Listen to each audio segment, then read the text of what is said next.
Hey guys, welcome to the help screen, and this is how to fix Afterpay app not working. So this is an Apple and Android tutorial. So guys, the first solution is go to your Play Store and from here just search for Afterpay.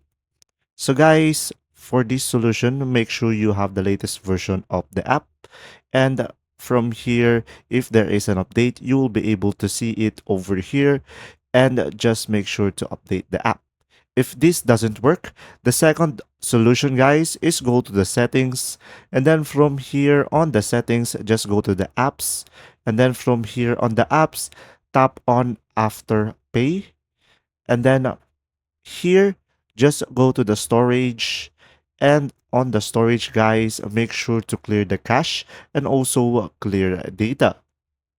And guys, if it still doesn't work, the third option that you have or the third solution is try reinstalling the app. So first, uninstall the application, tap on uninstall over here and then click on OK.